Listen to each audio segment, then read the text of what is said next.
welcome to Byte-Sized Tech, where we blend casual conversations with insightful discussions on the latest in technology and gadgets. It's good to be here. So, you know how every week there's just this flood of tech news, right? And you kind of wonder, what actually matters? Absolutely. It's easy to get lost in the headlines. Oh, that's basically what we're here for. We've sifted through the studies, the product launches, even some, well, slightly weird space debris stuff. Oh, yeah. That one's interesting. All to bring you the insights that might actually stick with you. Think of it as your shortcut to sounding smart about tech this week. Exactly. And we're not just going to, read the news back to you. The idea is to connect the dots a bit. Figure out what it all means, practically speaking. And maybe find a few surprises. We've got AI at work, those smart classes that keep trying to happen. Oh, yeah, dope. Autonomous trucks hitting the road, App Store fights, and, that Soviet spacecraft. Okay, let's dive in. First up, AI in the workplace. There's this study, University of Chicago, looking at generative AI. I think ChatGPT and Danish workers. Yeah.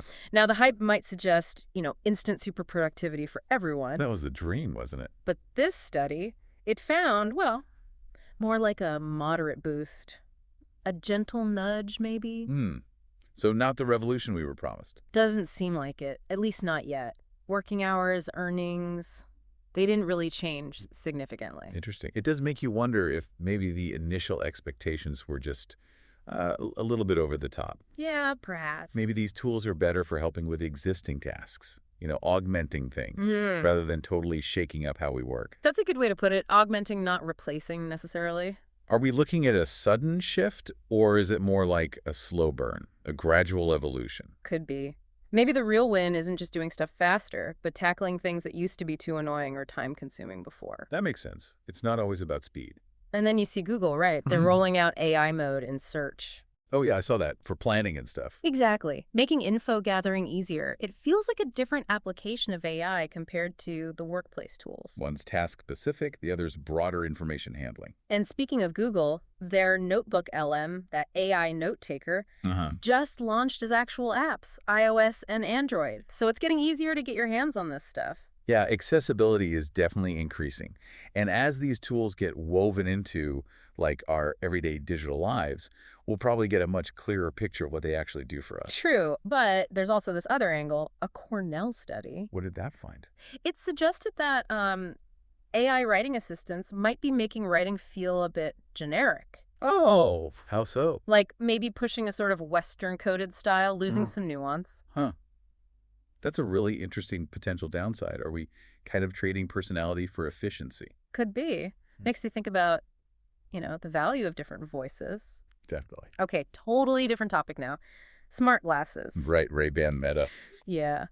I read this piece where someone actually used them for a whole weekend. You know those gadgets that always seem so futuristic? But never quite break through into the mainstream. Yeah. What was the verdict? Surprisingly good, actually. Really? Yeah, they really liked the first-person video capture. Said it gives you a perspective you just can't get holding a phone. I can see that. It's a different way of capturing moments. It was kind of a reminder that maybe the coolest tech isn't always about pure problem solving. Sometimes it's about new experiences, right? Yeah. Enhancing things. Exactly. So while AI productivity might be still finding its feet, These glasses tap into something else. Seeing and sharing differently. Interesting. Okay, speaking of big moves, autonomous trucking. Ah, yes. Aurora Innovation. They've officially launched the first, fully autonomous commercial trucking service in the U.S. Texas. Wow. Okay. That's happening now. Dallas to Houston, right? Yep, hauling actual freight for Hirschbach and Uber Freight. No driver on board. And they've done decent mileage already. Yeah, a first truck covered 1,200 miles driverlessly. That feels significant. That really is a landmark. Truly. Trucking has always seemed like a prime candidate for this tech. Long distances, driver shortages. Exactly. Yeah. And hitting that kind of mileage shows the tech is getting pretty mature. They're planning to expand too, right? Yeah. El Paso, Phoenix. By the end of 2025, yeah. But, the timing. What about it? Well, with all this talk about potential shipment delays, tariffs, that kind of stuff, Uh-huh. is Aurora hitting the scene at the perfect time to solve problems, or could these bigger economic issues actually, hurt their growth? That's the million-dollar question, isn't Yeah. it? On one hand, automation could help with logistics long-term. Right. But immediate economic uncertainty, that could definitely slow down investment and companies actually adopting this big shift. It's a big bet. High risk, potentially high reward. Definitely one to watch. Okay, staying with high stakes, App Store fees. The saga continues. Looks like Stripe is now stepping in, helping iOS developers bypass Apple's commission.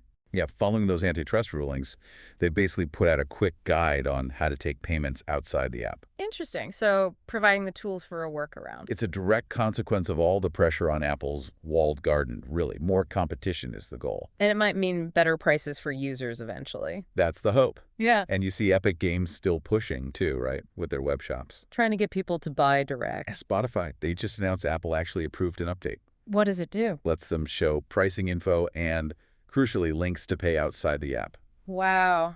Okay, so the walls are maybe starting to crumble a little. It feels like a definite shift. Regulatory pressure, companies like Stripe and Epic pushing. It's forcing a rethink of that whole model. More choice, maybe lower costs. We'll see. All right, now for that slightly weird space story. Cosmos 482. Yeah. The Soviet spacecraft from, wait for it, 1972. Wow. A long time ago. It was meant to go to Venus, but a rocket stage failed. Right, stranded in Earth orbit. And now, apparently, it's predicted to fall back to Earth, like, next week. Yeah, that's the prediction. It's pretty unusual for something that old and relatively intact to come down. So do they know where it's going to land?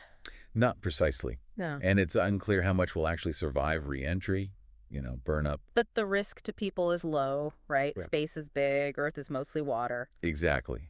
Experts say the actual risk is very, very low. But it's still kind of fascinating, isn't it? A piece of 70s space race history just falling out of the sky. Definitely gives down to Earth a new meaning. Okay, back to the present. AI models.